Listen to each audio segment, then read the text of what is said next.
Indian premier league আইপিএলের 34তম ম্যাচে Lucknow super জায়ান্টের কাছে হেরে গেল চেন্নাই সুপার কিংস। এ হারে পয়েন্ট টেবিলে নেট রান রেটে কিছুটা পিছিয়ে পড়ল চেন্নাই। অন্যদিকে এই ম্যাচ জিতে পয়েন্ট টেবিলে ভালোভাবে টিকে রইল লখনৌ সুপার জায়ান্টস। চলুন এক নজরে দেখে আসি পয়েন্ট টেবিলের সর্বশেষ আপডেট।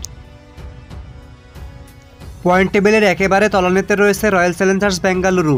7 ম্যাচ খেলে তাদের জয় 1টিতে, হার 6টিতে, point 2, net run rate -1.185। Point টেবিলের 9 নম্বরে রয়েছে পাঞ্জাব কিংস। 7 ম্যাচ খেলে তাদের জয় 2টিতে, হার 5টিতে, point 4, net run rate -0.251। Point টেবিলের 8 নম্বরে রয়েছে গুজরাট টাইটান্স। 7 ম্যাচ খেলে তাদের জয় 3টিতে, হার 4টিতে, point 6, net run rate -1.303। Point টেবিলের 7 নম্বরে উঠে এসেছে মুম্বাই ইন্ডিয়ান্স। 7 ম্যাচ খেলে তাদের জয় 3টিতে, হার 4টিতে, point 6, net run rate -0.133।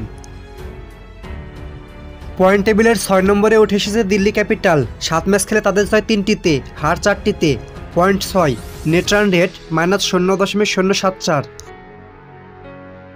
Point টেবিলের 5 নম্বরে রয়েছে লখনৌ সুপার জায়ান্টস। 7 ম্যাচ খেলে তাদের জয় 4টিতে, হার 3টিতে, point 8, net run rate +0.328। Point টেবিলের 4 নম্বরে রয়েছে সানরাইজার্স হায়দ্রাবাদ। 6 ম্যাচ খেলে তাদের জয় 4টিতে, হার 2টিতে, point 8, net run rate +0.520। Point টেবিলের 3 নম্বরে রয়েছে চেন্নাই সুপার কিংস। 7 ম্যাচ খেলে তাদের জয় 4টিতে, হার 3টিতে, point 8, net run rate +0.532। Point টেবিলের 2 নম্বরে রয়েছে কলকাতা নাইট রাইডার্স। 6 ম্যাচ খেলে তাদের জয় 4টিতে, হার 2টিতে, point 8, net run rate +1.399। Point টেবিলের শীর্ষস্থান ধরে রেখেছে রাজস্থান রয়্যালস।